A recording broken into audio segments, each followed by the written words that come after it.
All right, hey everybody, it's Dr. Mexico back again. And today I want to talk to you a little bit more about the food that really causes the most inflammation when we talk about an anti-inflammatory diet. So oftentimes when I'm discussing the concept of anti-inflammatory nutrition with my patients or with people who want more information on it, everybody wants to understand, the general concepts of inflammation, which I think I've laid out to you in previous videos. And if you want, you can just click back on the link and you can watch the video where I lay out the anti-inflammatory diet 101. But there are essentially a few foods that are really the primary driving forces of inflammation in our society. And the one that gets the people most up in arms, the one that people just cannot wrap their head around when I educate them on it, is that of grain consumption. We have become a culture, a society who is quite literally addicted to grains.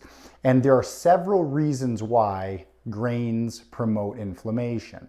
And there are way too many for me to discuss in one tip or one video. So what I decided I'm going to do is I'm going to make a series of videos where I'm going to discuss a certain aspect of grains in each video, which contributes to their overall pro-inflammatory nature or their ability to drive inflammation. So the one aspect of grain, or the first aspect of grains that I want to talk to you about that leads them to be very pro-inflammatory, is that of their omega-6 to omega-3 ratio. So this is the only thing we're going to talk about in this video today, is the omega-6 to omega-3 ratio of grains. So in order to understand why this is important, you have to understand two very basic concepts. And those basic concepts is that omega-6 and omega-3, anytime you hear those words or those terms, that we're referring to very specific types of fatty acids. So they're fats that we're talking about. So most people, when they think of fat, they only think of, a large piece of adipose tissue or something that, you can actually grab around the waist of somebody who's obese.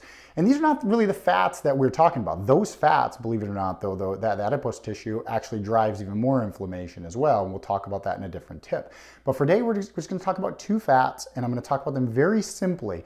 And again, so anytime you hear the word omega-6 fat, omega-6 is a polyunsaturated fatty acid, and so is omega-3s. They're both polyunsaturated fatty acids.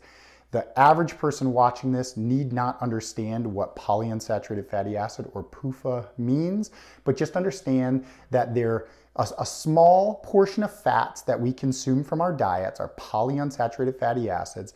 Some of them are omega-6s, some of them are omega-3s for the discussion of this tip that I'm giving you. Well, omega-6 fatty acids cause inflammation when we eat them. For better or worse, they cause inflammation. Inflammation is absolutely necessary for healing. It's necessary for a body to mount a defense attack when we're sick and when we're trying to ward off pathogens or infections or viruses. We have to be able to inflame. So omega-6 fatty acids are necessary.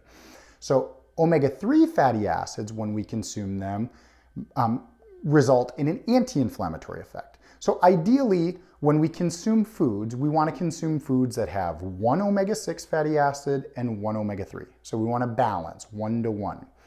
The problem with grains is grains contain a very high amount of omega-6 fatty acids and almost zero omega-3 fatty acids. For all practical purposes, they do contain zero omega-3 fatty acids because the ratio is so skewed in most grains. So the primary reason from an anti-inflammatory standpoint that we advise people to minimize grain consumption, all grain consumption, but especially processed grain consumption, from an inflammatory standpoint, is because of their very high amount of omega-6 fatty acids and their relatively zero amounts of omega-3 fatty acids. So just understand that omega-6s cause inflammation, omega-3s reduce. Ideally, we would have 1-to-1. People who can consume the standard American diet which is very heavy in grains, processed grains and whole grains, and really actually not really that heavy in whole grains, but very heavy in processed grains and refined grains. People that consume a standard American diet are taking in anywhere from, conservative estimates of 10 to 1, so 10 times the amount of inflammation versus anti-inflammatory omega-3s. That's a very conservative estimate, and some estimates I've seen as high as 30 to 1. So the standard American is probably somewhere in the ballpark of 20 times the amount of omega-6 fatty acids versus the omega-3s. And one very, very easy way to start combating that is eat less grains, eat more fruits and vegetables, which are very high in omega-3 fatty acids.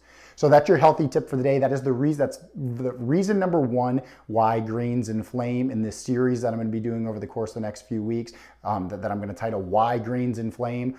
Reason number one why grains inflame: a lot of omega-6s, almost no omega-3s. So this is Dr. Mexico, and make it a great day.